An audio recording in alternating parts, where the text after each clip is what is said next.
यह कहानी आरव और नंदिनी की है, जिनकी मुलाकात कॉलेज में होती है। आरव एक शांत और समझदार लड़का था, जबकि नंदिनी चुलबुली और हंसमुख स्वभाव की थी। दोनों की सोच बिल्कुल अलग थी, लेकिन कहते हैं न विपरीत आकर्षण होता है, यही उनके साथ भी हुआ।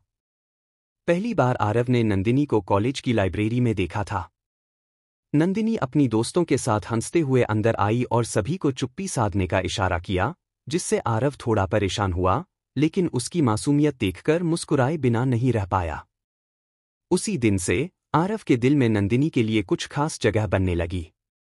दूसरी ओर नंदिनी ने कभी आरव को गंभीरता से नहीं लिया था। वो उसे एक साधारण और सीधा-सादा लड़का समझती थी, जो केवल किताबों में खोया रहता है। लेकिन जब एक दिन नंदिनी का प्रोजेक्ट खतरे में पड़ गया और उसे मदद की जरूरत पड़ी, तो उसे आरव का ख्याल आया। वो झिझकते हुए आरव के पास गई और मदद मांगी। आरव ने बिना किसी शर्त के उसकी मदद की, और यहीं से दोनों के बीच दोस्ती की शुरुआत हुई। धीरे धीरे उनकी दोस्ती गहरी होती गई। दोनों अक्सर साथ में समय बिताने लगे, पर नंदिनी ने कभी सोचा भी नहीं था कि उसकी भावनाएं आरव के प्रति बदलने लगेंगी। एक दिन कॉलेज के गार्डन में बैठे हुए नंदिनी ने कहा, तुमसे बात करना बहुत अच्छा लगता है, आरव। तुमसे मिलने के बाद मुझे लगा कि मैं हमेशा किसी को मिस कर रही थी। आरव उसकी बात सुनकर थोड़ा चौंका, लेकिन उसने अपने दिल की बात नंदिनी को बताने का मन बना लिया था।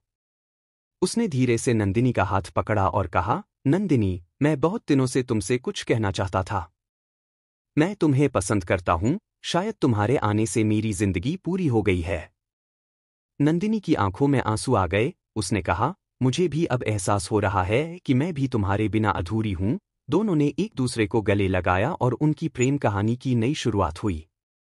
उनकी जिंदगी में कई उतार चढ़ाव आए, लेकिन उनका प्यार इतना गहरा था कि हर मुश्किल को पार कर गया।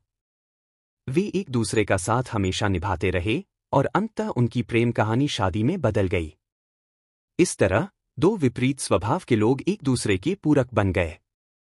उनके प्यार ने साबित कर दिया कि सच्चा प्रेम हर मुश्किल को पार कर सकता है।